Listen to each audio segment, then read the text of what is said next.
2014 से 19 5 साल अपार संभावनाओं वाले राज्य आंध्र प्रदेश की जिस प्रकार से दुर्गति हुई वो मैन मेड डिजास्टर था। 2019వ సంవత్సరం నుండి 5 సంవత్సరాల పాటు ఏదైతే అమితమైనటువంటి సామర్థ్యం ఉన్నటువంటి ఆంధ్ర రాష్ట్రాన్ని ఏ విధంగా ధ్వంసం చేశారో మనందరికీ తెలియనటువంటి విషయం కాదు. అది మనుషుల చేత వచ్చినటువంటి ప్రమాదంగా మనం అందరం కూడా గమనించాలి. और मैं आज आंध्र प्रदेश की जनता को विश्वास दिलाना चाहता हूं कि आपके 5 साल जो व्यर्थ गए हैं इसकी चिंता मत करना। 3 गुना स्पीड से चंद्रबाबू जी और मोदी जी की जोड़ी आंध्र प्रदेश का विकास करेगी। ఈ రోజు మనం గడిచిన 5 సంవత్సరాల కాలం ఏదైతే మనం కోల్పోయామో, అన్ని అవసరాలు ఉన్నా కూడా మనం కోల్పోయామో, దాని గురించి మీరెవరూ చింతించవలసినటువంటి అవసరం లేదు. ఇవాళ నరేంద్ర మోడీ గారు మరియు చంద్రబాబు నాయుడు గారి నాయకత్వంలో, నేతృత్వంలో 3 ప్రగతి మనం ఖచ్చితంగా ఆంధ్ర రాష్ట్రంలో సాధించగలం. एक और चंद्रबाबू जी एडमिनिस्ट्रेटिवली, फाइनेंशियली और डेवलपमेंट के रोड मैप की दृष्टि से आंध्र को दिन दूनी रात चौगुनी स्पीड से सेट करते जा रहे हैं। और दूसरी ओर 6 माह में नरेंद्र मोदी जी ने 3 लाख करोड़ से ज्यादा का इन्वेस्टमेंट और मदद आंध्र प्रदेश के लिए भेजी है। అటు పరిపాలన దక్షత, అదే విధంగా ఆర్థిక పరంగా కూడా ఆంధ్ర రాష్ట్రాన్ని ముందుకు తీసుకువెళ్లేటువంటి సామర్థ్యం ఉన్నటువంటి ముఖ్యమంత్రి చంద్రబాబు నాయుడు గారు ఇక్కడ ఉన్నారు. వారు రేయింబవళ్ళు కూడా ఏ విధంగా ఆంధ్ర రాష్ట్రాన్ని గాడిలో పెట్టాలి అనేటువంటి అంశం మీద వారు దృష్టి కేంద్రీకరించడం జరిగింది. రెండో వైపును చూసినట్లయితే దేశ ప్రధాని అయినటువంటి నరేంద్ర మోడీ గారు ఈ 6 నెలల కాలంలోనే అధికారంలోకి వచ్చి 6 నెలలే అయింది, కానీ దగ్గర 3 లక్షల కోట్ల మేరకు ఆంధ్ర రాష్ట్రానికి సంపూర్ణమైనటువంటి సహకారాన్ని అందించారనేటువంటి విషయం గమనించాలి. अभी 2 दिन पहले ही कैबिनेट में विशाखापट्टनम के स्टील प्लांट के लिए 11,000 करोड़ रुपए की इन्वेस्टमेंट की घोषणा, मदद की घोषणा नरेंद्र मोदी जी ने की है. ఇంతకు ముందు 3 రోజుల క్రితమే కేబినెట్ లో తీసుకున్నటువంటి నిర్ణయం మాధ్యమంగా మన రాష్ట్రంలో ఉన్నటువంటి విశాఖ స్టీల్ ప్లాంట్ కి, వైజాగ్ స్టీల్ ప్లాంట్ కి 11,440 కోట్ల రూపాయల మేరకు సహాయాన్ని అంటే సపోర్ట్ ని ప్రకటించినటువంటి విషయం మనందరికీ తెలుసు. इसमें 11,000 करोड़ रुपए से ज्यादा महत्वपूर्ण ये है कि आंध्र का गौरव ऐसा विशाखापट्टनम स्टील प्लांट अब लंबे समय तक चलने वाला है, वो सुनिश्चित हो गया है. ఇక్కడ 11,000 కోట్ల రూపాయలు అనేది ప్రధానం కాదు. ఇక్కడ ఏదైతే ఆంధ్ర యొక్క ఆత్మ గౌరవంతో ఈ ప్లాంట్, వైజాగ్ స్టీల్ ప్లాంట్ ముడిపడి ఉన్నదో దాన్ని ముందుకు తీసుకుని వెళ్తూ మరింత అభివృద్ధి పదంలో నడిపించడం అనేది ఇది సునిశ్చితమైందని చెప్పి మీ అందరికీ కూడా తెలియజేస్తున్నాను. अमरावती राजधानी की जो कल्पना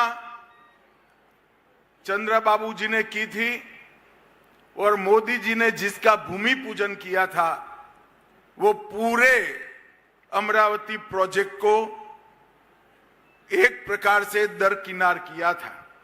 मोदी जी ने ये 6 महीने में 27,000 करोड़ रुपया अमरावती प्रोजेक्ट के लिए हुडको और वर्ल्ड बैंक के माध्यम से देकर चंद्रबाबू नायडू जी की कल्पना की राजधानी बनाने का काम स्पीड से आगे बढ़ाने का काम किया है. ఏదైతే అమరావతిని రాజధానిగా అప్పట్లో ముఖ్యమంత్రిగా ఉన్నటువంటి చంద్రబాబు నాయుడు గారు నిర్ణయం చేశారో అది గడిచిన 5 సంవత్సరాల కాలంలో దాన్ని బుట్టదాఖలు చేయడం జరిగింది. అయితే ఇవాళ 27,000 కోట్ల రూపాయలు అటు హడ్కో మాధ్యమంగా, అదే విధంగా వరల్డ్ బ్యాంక్ మాధ్యమంగా కూడా నరేంద్ర మోడీ గారు ఇవాళ చంద్రబాబు నాయుడు గారికి అదే విధంగా రాష్ట్రానికి అందించి అమరావతి నిర్మాణానికి గతిని అందించినటువంటి విషయం మనం గమనించాలి. रेलवे जोन का भी फाउंडेशन स्टोन रख दिया गया है. రైల్వే జోన్ రైల్వే జోన్ కూడా ఏదైతే ఇంతకు ముందు చాలా నెమ్మదిగా అడుగులు వేస్తూ వెళ్ళిందో దాన్ని కూడా ఇవాళ ఆంధ్ర రాష్ట్రానికి అందివ్వడం జరిగింది. और पोलावरम जो कि लाइफ लाइन है आंध्र प्रदेश की, मैंने आज सुबह ही चर्चा की है चंद्रबाबू जी से. उनका विश्वास है 2028 तक पोलावरम का पानी पूरे आंध्र प्रदेश में पहुंचना शुरू हो जाएगा. అదే విధంగా పోలవరం ఏదైతే ఆంధ్ర రాష్ట్రానికి జీవధార అని చెప్పి మనమందరం కూడా భావిస్తామో దాని గురించి కూడా ఇవాళ ప్రొద్దున్నే చంద్రబాబు నాయుడు గారితో చర్చించడం జరిగింది. ఇవాళ వారు ఇచ్చినటువంటి అదే విధంగా ఇవాళ సభా మాధ్యమంగా ఇచ్చేటువంటి వాగ్దానం ఏమిటంటే 2028 నాటికల్లా సంపూర్ణంగా యావత్ ఆంధ్ర రాష్ట్రానికి పోలవరం మాధ్యమంగా నీరు అందుతుందని చెప్పి తెలియజేస్తున్నాము. एम्स हॉस्पिटल भी शुरू हो चुकी है. 1600 करोड़ के खर्चे, उसका काम भी शुरू हो गया है 1600 करोड़ के खर्चे से. और विशाखापट्टनम को ग्रीन हाइड्रोजन के कैपिटल बनाने के लिए 2 लाख करोड़ के इन्वेस्टमेंट का प्लान नरेंद्र मोदी जी ने शुरू किया है. అదే విధంగా రాష్ట్రంలో AIIMS hospital all India institute of medical sciences ఏదైతే ఉందో 1600 కోట్ల రూపాయలతోటి దాన్ని ఇక్కడ ప్రారంభం చేయడం జరిగింది. పని కూడా జరుగుతూ ఉన్నది. అదే విధంగా విశాఖపట్నంలో గ్రీన్ హైడ్రోజన్ ఎనర్జీ ఏదైతే ఉందో దానికి సంబంధించి దగ్గర 2 లక్షల కోట్ల రూపాయల మేరకు అక్కడ డబ్బులు పెట్టడం జరిగింది. लगभग 1,20,000 करोड़ के हाईवे और इंफ्रास्ट्रक्चर के प्रोजेक्ट भी इसी 6 माह के अंदर अप्रूव हुए हैं. దగ్గర 1,20,000 కోట్ల రూపాయల మేరకు హైవేలు కావచ్చు లేకపోతే ఇతరత్రా కావాల్సినటువంటి మౌలిక సదుపాయాలు కావచ్చు వాటన్నింటికి సంబంధించినటువంటి పనులు ఇప్పుడు ప్రారంభమయ్యాయి ఈ 6 నెలల్లోనే.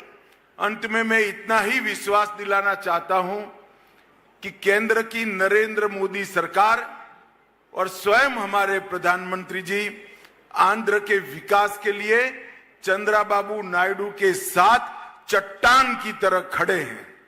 అదే విధంగా నేను ఇవాళ చివర్లో ఒక మాట నేను చెప్పదలుచుకున్నాను మీ అందరికీ.